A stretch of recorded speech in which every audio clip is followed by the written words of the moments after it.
video es presentado por el Sistema Ciencia Garza Educativa de la Universidad Autónoma del Estado de Hidalgo. Para mayor información, visítanos en www.uaeh.edu.mx. Gracias por aprender.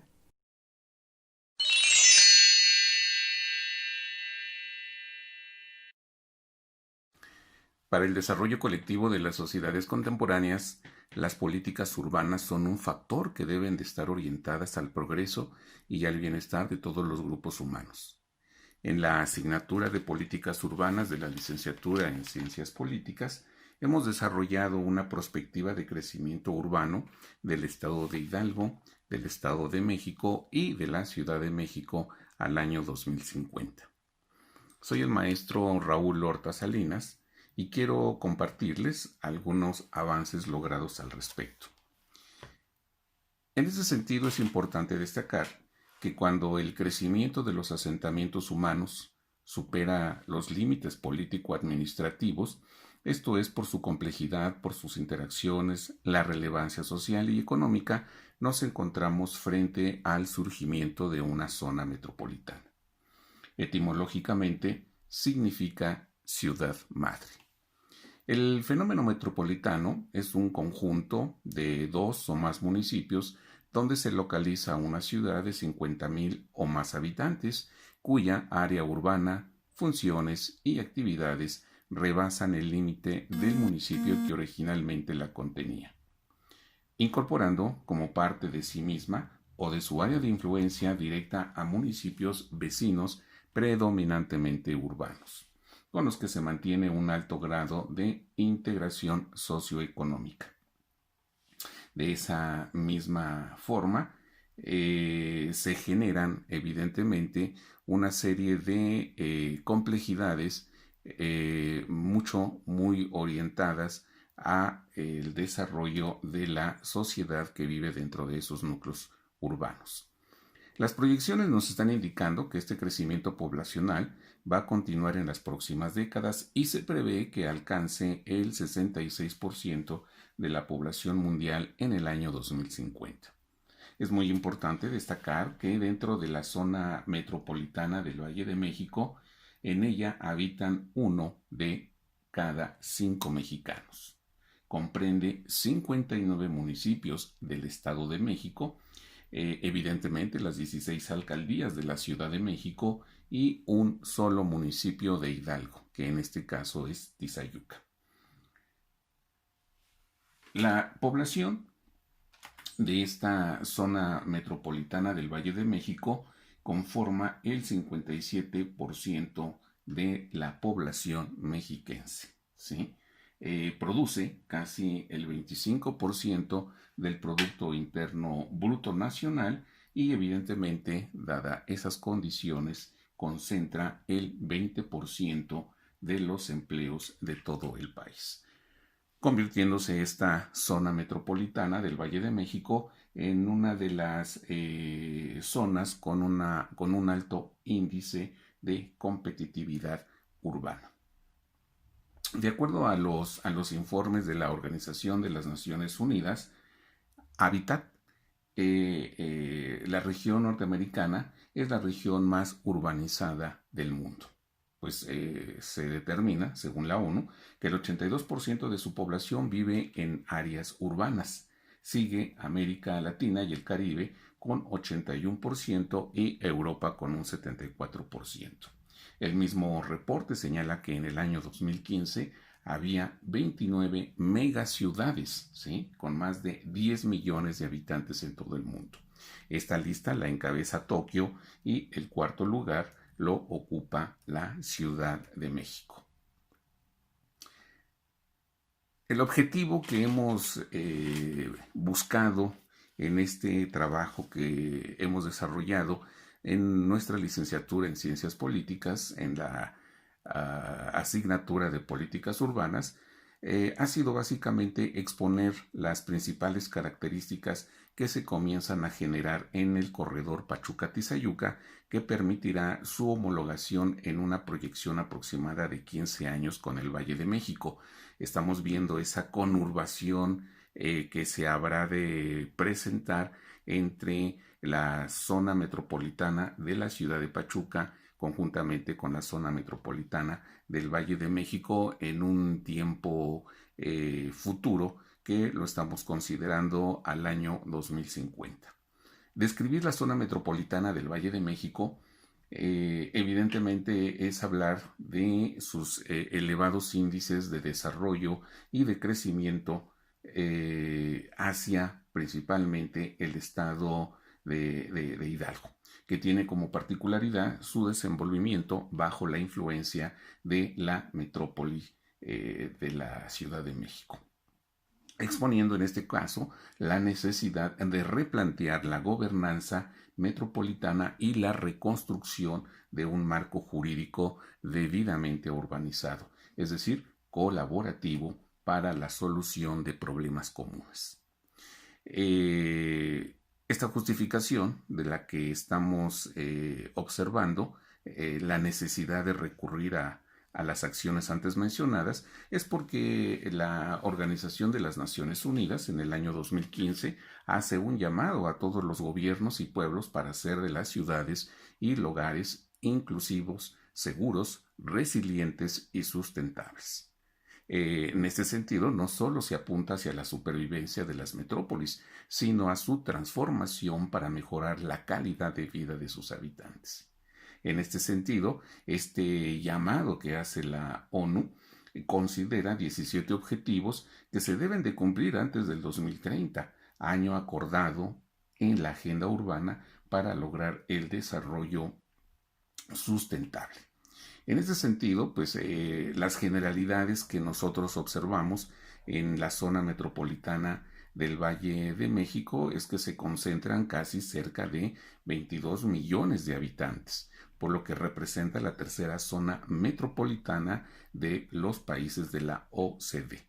De acuerdo a la encuesta intercensal del INEGI en el año 2015, el número de viviendas en la zona es de poco más de 6 millones de viviendas, lo que evidentemente pues, nos explica ese elevado número de población que está a todo lo largo y ancho de la zona metropolitana de la Ciudad de México o del Valle de México, ¿sí? De las 74 zonas metropolitanas que existen en nuestro país, la zona metropolitana del Valle de México es la que representa el mayor reto de atención y coordinación por parte de las autoridades, especialmente para las autoridades del ámbito legislativo y administrativo de las entidades que la conforman.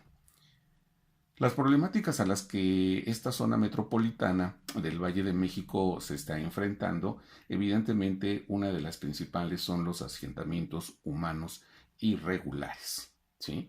La seguridad pública es otro de los factores muy importantes, los recursos, sobre todo los recursos hídricos, que cada vez son más escasos, cada vez es más difícil y costoso para las autoridades traer los recursos porque cada vez vienen de más lejos. La movilidad de la zona metropolitana es evidente que es uno de los retos fundamentales a resolver, ¿sí? Se realizan en este espacio alrededor de 34 o 35 millones de viajes cada día, ¿sí? Se mueven alrededor de 16 millones de personas en el transporte público y alrededor de 7 millones de personas en el transporte privado.